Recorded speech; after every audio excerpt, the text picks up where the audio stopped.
अस्सलाम वालेकुम dear student, this is Mohammad Shoaib and welcome to my channel रूमीब्स एकेडमी। तो आज हम लोग अपना फर्स्ट कॉन्सेप्ट पढ़ेंगे एसिड और बेस से रिलेटेड, जिसका नाम है आर्हेनियस थ्योरी। ठीक है, टोटल मैंने आपको जैसा कि इससे पहले वाली वीडियो में बताया था जब हम इंट्रोडक्शन कर रहे थे कि जो एसिड और बेस हैं वो तीन मुख्तलिफ केमिस्ट ने जो है वो डिस्क्राइब किए। सही है, जिसमें जो नंबर 1 है वो आर्हेनियस है। ठीक है, उसके बाद हम लॉरी ब्रॉन्स्टेड पढ़ेंगे, उसके बाद जो मॉडर्न कॉन्सेप्ट है लेविस थ्योरी। ठीक है, तो सबसे पहले हमारे पास आर्हेनियस थ्योरी। आर्हेनियस नामी साइंटिस्ट जो है वो हमें बताते हैं कि एसिड और बेस क्या होते हैं। सबसे पहले एसिड की बात करें तो दो substance that produce hydrogen ions when dissolve in water are called acid. ठीक है, यानी कि वो सब्सटेंसेस जब हम उन्हें एक्वस सॉल्यूशन में क्या करें, डालें या उसका एक्वस सॉल्यूशन बनाएं, ठीक है, तो वो हमें हाइड्रोजन आयन दें। जैसे फॉर एग्जांपल कि मेरे पास कोई एसिड है, ठीक है, अभी हम एग्जांपल लेंगे जैसे केमिकल्स लिखे हैं हमारे पास। जब हम इसका aqueous solution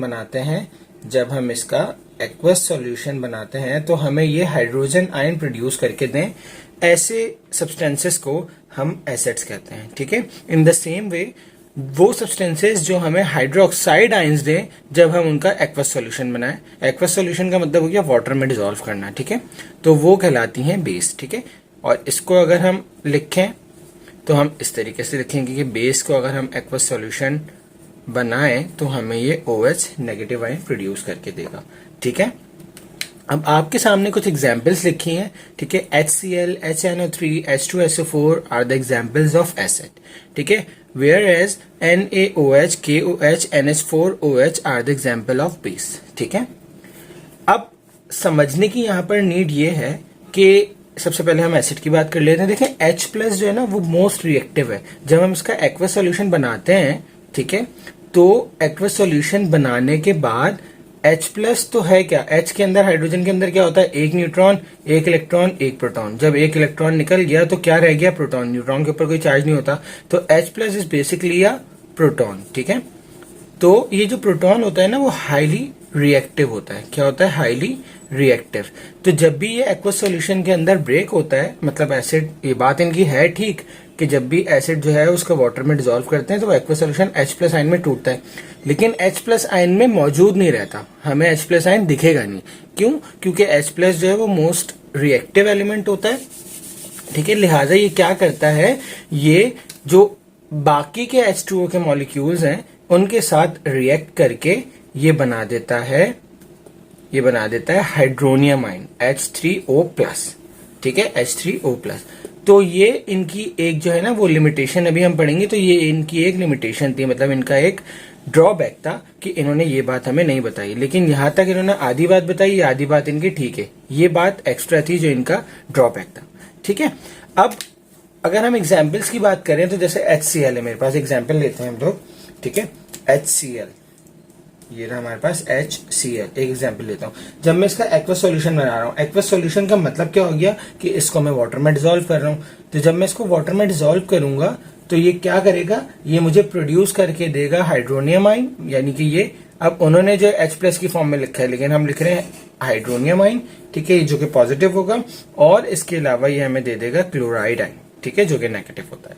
in the same way जब हम यहां पर बात करते हैं तो अगर हम सोडियम हाइड्रोक्साइड का रिएक्शन करवाते हैं वाटर के साथ या डिसॉल्व करते हैं इसको वाटर में, तो ये हमें देता है Na+, ठीक है, और OH नेगेटिव आयन। ठीक है, इक्वेशन हम बैलेंस कर लेंगे बाद में। ठीक है, तो ये हमें प्रोड्यूस करके देता है। तो देखें यहां पर एसिड जो है वाटर में डिसॉल्व होके हाइड्रोनियम आयन दे रहा है, it's mean this is an example of acid और दिस इज एन एसिड। ठीक है, जबकि यहां पर सोडियम हाइड्रोक्साइड वाटर के साथ डिसॉल्व होके हमें हाइड्रोक्साइड आयन दे रहा है, तो इट्स मीन के सोडियम हाइड्रोक्साइड जो है इज अ बेस। ठीक है, लेकिन आर्हेनियस साहब ये कहते थे कि जब भी एसिड जो है वो एक्वस सॉल्यूशन बनाएगा, उसमें मतलब एसिड कोई भी सब्सटेंस जब एक्वस सॉल्यूशन बनाएगा और वो हाइड्रोनियम आयन प्रोड्यूस करेगा, तो उसके अंदर सिर्फ और सिर्फ एक प्लस आयन मौजूद होना चाहिए। कितने होने चाहिए, सिर्फ और सिर्फ एक। अगर दो होंगे अगर दो होंगे तो वो एसिड नहीं होगा, ठीक है। इन द सेम वे उन्होंने बेस के लिए भी यही बात की कि अगर कोई बेस का एक्वस सॉल्यूशन हम बनाते हैं और वो हाइड्रोक्साइड आयन हमें देता है, ठीक है, तो वो हाइड्रोक्साइड आयन नेगेटिव जो है वो सिर्फ एक नेगेटिव आयन होगा, इसके अलावा कोई और नहीं होगा। इट डजेंट मीन कि हाइड्रोक्साइड आयन इटसेल्फ एक नहीं, इसकी बात नहीं कर रहा मैं, हाइड्रोक्साइड आयन के अलावा जो है कोई और नेगेटिव आयन नहीं होगा, ठीक है। अगर कोई नेगेटिव आयन होगा या अगर कोई एसिड में कोई और पॉजिटिव आयन होगा तो फिर वो एसिड और बेस नहीं होंगे बल्कि वो सॉल्ट होंगे। क्या होंगे? सॉल्ट होंगे। इसकी एग्जाम्पल मैं बताता हूं आपको, इसकी पिक्चर्स ले लें पहले आप, ठीक है। अभी मैं ये मिटा रहा हूं जरा। तो इन्होंने बताया कि जब कोई, मैंने क्या कहा, जब कोई दो पॉजिटिव आयन या कोई दो नेगेटिव आयन आ जाए तो फिर वो क्या होता है, फिर वो एसिड और बेस नहीं रहता बल्कि वो सॉल्ट हो जाता है। जैसे फॉर एग्जांपल एक मेरे पास सोल्यूशन है, एक सब्सटेंस है, एक केमिकल है NaHCO3, NaHCO3। जब मैं इसका एक्वस सॉल्यूशन बनाता हूं ना, जब मैं इसका एक्वस सॉल्यूशन बनाता हूं तो ये तीन हिस्सों में ब्रेक होता है। नंबर 1 सोडियम प्लस में, ठीक है, नंबर 2 हाइड्रोजन प्लस में, ठीक है, और नंबर 3 कार्बोनेट 2 माइनस में, ठीक है। इट्स मीन कि NaHCO3 is not a acid, ठीक है। क्यों? क्योंकि इसके अंदर दो पॉजिटिव आयन मौजूद है। इन द सेम वे अगर मैं बेस की एग्जांपल लेके समझाऊं तो एक हमारे पास केमिकल होता है CuOHCl, ठीक है। जब मैं इसका एक सोल्यूशन बनाता हूं तो ये टूटता है कॉपर 2 प्लस में, ठीक है, और OH negative plus Cl minus में, ठीक है। तो यहां पर भी आप देखें कि दो नेगेटिव आयन आ रहे हैं। इट्स मीन कि ये भी क्या है, सॉल्ट है। ये क्या है, दोनों सॉल्ट्स हैं, ठीक है।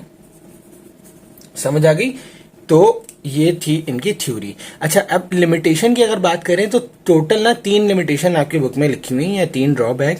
नंबर 1 मैं आपको बता चुका हूं कि भाई हाइड्रोजन या प्रोटॉन जो है, हाइड्रोजन प्लस या प्रोटॉन जो है वो मोस्ट रिएक्टिव एलिमेंट होता है या मोस्ट रिएक्टिव सब्सटेंस होता है, वो मौजूद नहीं होता पानी के अंदर। तो इन्होंने ये नहीं बताया कि भाई वो जो पानी के मॉलिक्यूल्स होंगे उसके साथ मिलके वो हाइड्रोनियम आयन बना लेगा। तो ये पहला इनका ड्रॉबैक। दूसरा इनका ड्रॉबैक क्या था कि इन्होंने बताया कि भाई एसिड बेस जो है इन्होंने डिफाइन किया सिर्फ और सिर्फ एक्वस सॉल्यूशन में, सही है, सिर्फ और सिर्फ एक्वस सॉल्यूशन में। लेकिन ये जरूरी नहीं है, एक्वस सॉल्यूशन के अलावा भी जो है हम आइडेंटिफाई कर सकते हैं कि एसिड क्या है और बेस क्या है, ठीक है। आगे थ्योरी पढ़ेंगे तो आपको समझ में आएगा।